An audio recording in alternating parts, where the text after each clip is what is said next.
added, "But one cannot remain indifferent. This is an old country, an ancient civilization." Here his voice faded out. "We owe, one has to, a certain unbreakable loyalty," and he placed his hands on the table calmly, one on each side of his plate. At that moment, Madame Brouet returned, her cheeks and forehead pink as if she had gotten too close to a hot oven. Abelarda came along next to change the plates. She was pink in the face, too. Pascal saw the candidates lined up like rugby teams. He was allowed to watch rugby on television. His parents did not care for soccer. The players showed off, received absurd amounts of money just for kicking a ball, and there was something the matter with their shorts. With all that money, they could buy clothes that fit, Pascal's mother had said. Rugby players were different. They were the embodiment of action and its outcome in an ideal form. They got muddied for love of sport. France had won the Five Nations tournament, beating even the dreaded Welsh, whose fans always set up such eerie wailing in the stands. Actually, they were trying to sing. It must have been the way the early Celts joined in song before the Roman conquest, the magistrate had told Pascal. No one at table could have made a rugby team. They were too thin. Dede was a broomstick.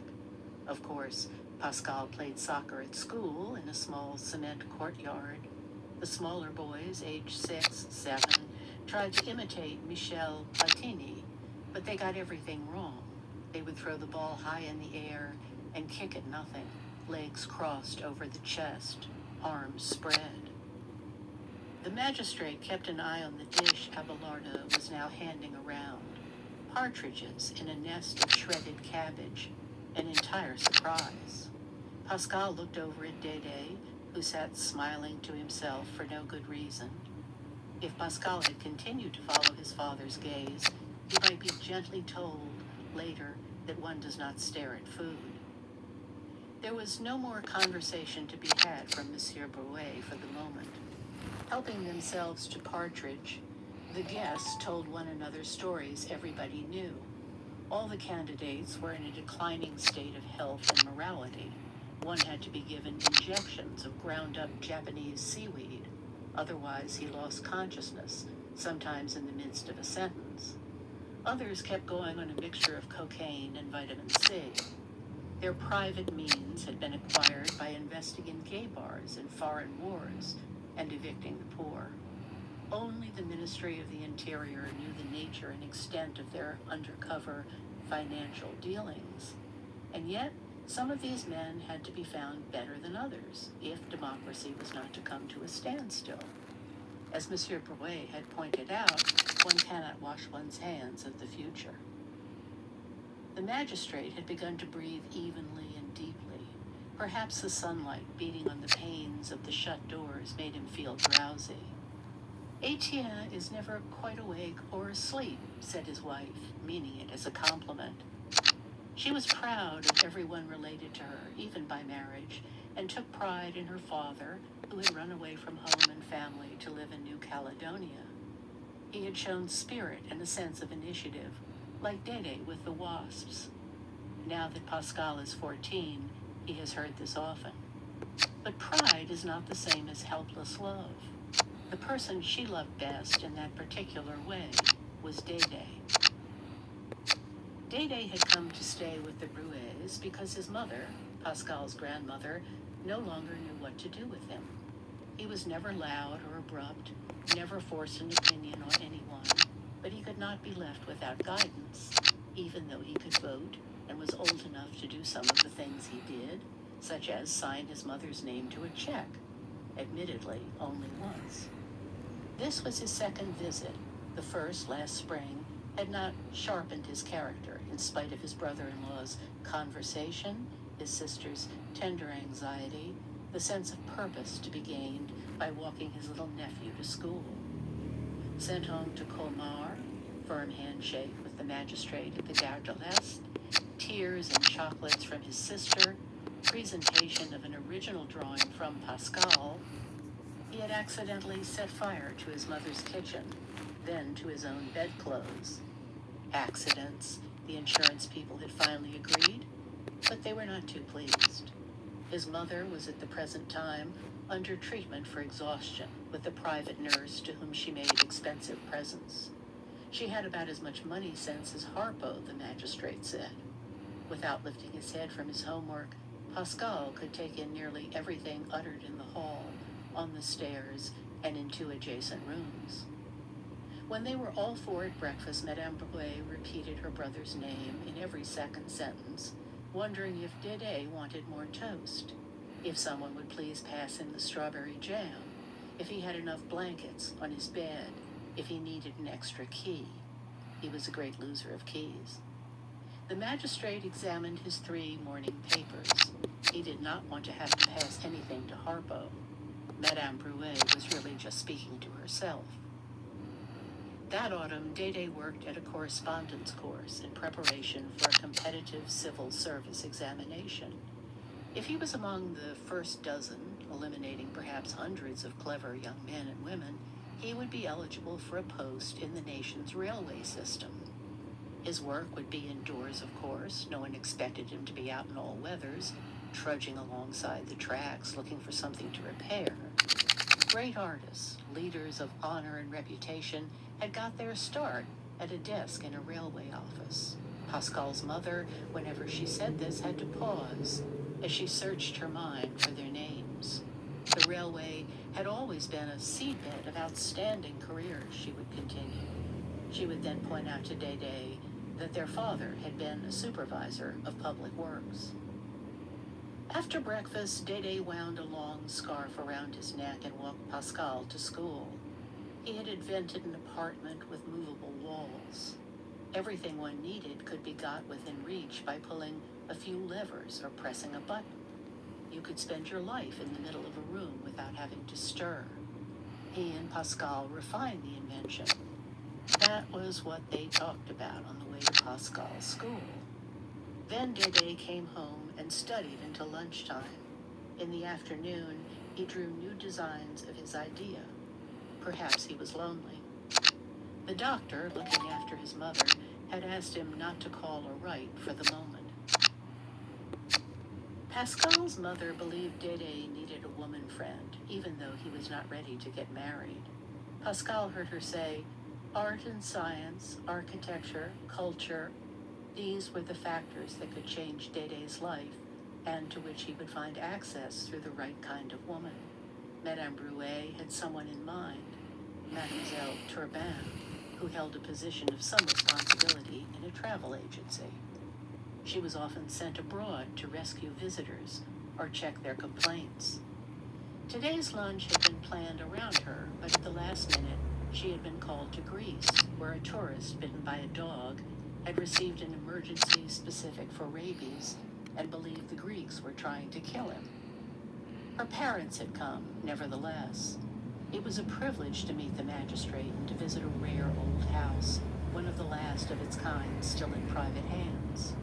Before lunch, Madame Turbin had asked to be shown around.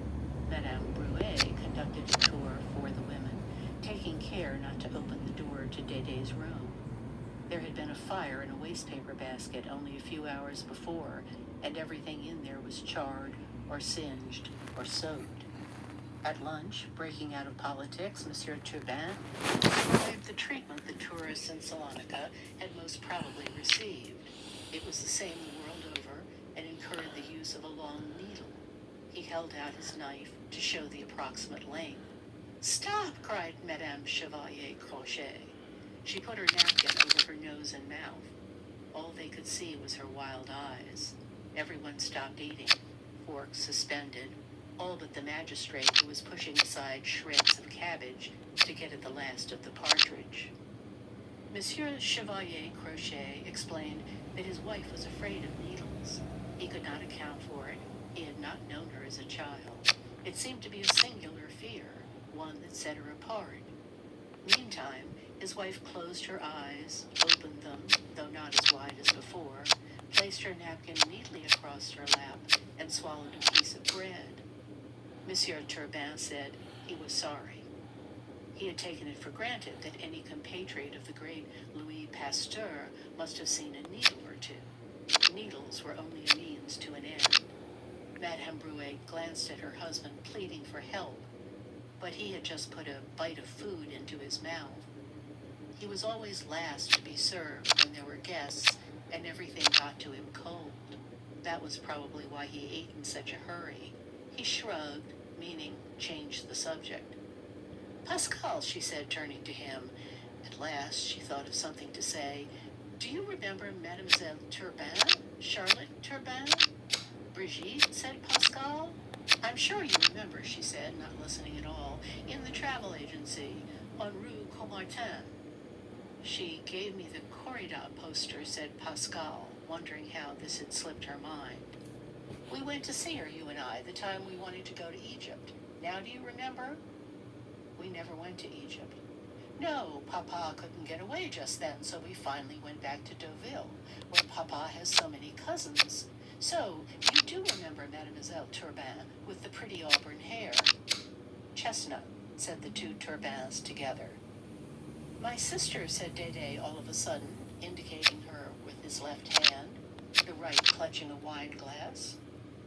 Before she got married, my mother told me, the story, whatever it was, engulfed him in laughter. A dog tried to bite her, he managed to say. You can tell us about it another time, said his sister. He continued to laugh softly, just to himself, while Abelarda changed the plates again. The magistrate examined his clean new plate. No immediate surprises. Salad, another plate, cheese, a dessert plate. His wife had given up on Mademoiselle Turbin. Really, it was his turn now, her silence said. I may have mentioned this before, said the magistrate, and I would not wish to keep saying the same things over and over. But I wonder if you agree that the pivot of French politics today is no longer in France. The Middle East, said Monsieur Turbin, nodding his head. Washington, said Monsieur Chevalier Crochet. Washington calls Paris every morning and says, do this, do that. The Middle East, said Monsieur Turbin. There, said Monsieur Brouet, we are all in agreement. Many of the magistrate's relatives and friends thought he should be closer to government, to power. But his wife wanted him to stay where he was and get his pension. After he retired, when Pascal was grown, they would visit Tibet and the north of China, and winter in Kashmir. You know, this morning, said Dede, getting on with something that was on his mind. Another time, said his sister, never mind about this morning. It is all forgotten. Etienne is speaking now. This morning, the guests had no idea, couldn't begin to imagine what had taken place here in the dining room at this very table. Dede had announced, overjoyed, I've got my degree, for Dede was taking a correspondence course that could not lead to a degree of any kind. It must have been just his way of trying to stop studying so that he could go home. Degree, the magistrate folded yesterday's Le Monde carefully before putting it down. What do you mean, degree? Pascal's mother got up to make fresh coffee. I'm glad to hear it, Dede, she said. A degree in what? Said the magistrate. Dede shrugged as if no one had bothered to tell him. It came just the other day, he said. I've got my degree, and now I can go home. Is there something you could show us? There was just a letter, and I lost it, said Dede. A real diploma costs 2,000 francs. I don't know where I'd find the money. He seemed to disbelieve. That was because of his training. But then he said, You began your course about a month ago? I had been thinking about it for a long time, said Dede. And now they have awarded you a degree. You are perfectly right. It's time you went home. You can take the train tonight. I'll call your mother. Pascal's mother returned, carrying a large white coffee pot. I wonder where your first job will be, she said. Why were she and her brother so removed from things as they are? Perhaps because of their mother, the grandmother in Colmar. Once she had taken Pascal by the chin and tried to force him to look her in the eye. She had done it to her children. Pascal knows now that you cannot have your chin held in a vise and undividedly meet a blue stare. Somewhere at the back of the mind is a second self with eyes tight shut. Dede and his sister could seem to meet any glance, even the magistrate's when he was being most nearly wide awake. They seemed to be listening, but the person he thought he was talking to, trying to reach the heart of, was deaf and blind. Pascal's mother listens when she needs to know what might happen next. All Pascal understood for the moment was that when Dede had mentioned taking a vacation, he was saying something he merely wished were true. "We'll probably never see you once you start to work," said Pascal's mother, pouring Dede's coffee. The magistrate looked as if such great good luck. Abelarda, who had gone upstairs to make the beds, screamed from the head of the staircase that Dede's room was full of smoke. Abelarda moved slowly around the table, carrying a plum tart, purple and gold, caramelized all over its surface, and a bowl of cream. Madame Turbin glanced at the tart and shook her head no. Monsieur Turbin was not allowed sugar now, and she had got out of the habit of eating desserts. It seemed unfair to tempt him. It was true, her husband said. She had even given up making sweets on his account. He described her past achievements, her famous chocolate mousse with candied bitter orange peel, her celebrated pineapple flan. "My semolina crowned mold with apricot sauce," she said. "I must have given the recipe away 100 times. Madame Chevalier Crochet wondered if she could have a slice half the size of the wedge Abelarda had already prepared. Abelarda put down the bowl of cream and divided the wedge in half. The half piece was still too much. Abelarda said it could not be cut again without breaking into a mess of crumbs. Monsieur Chevalier Crochet said to his wife, "For God's sake, you can't eat." Madame Chevalier Crochet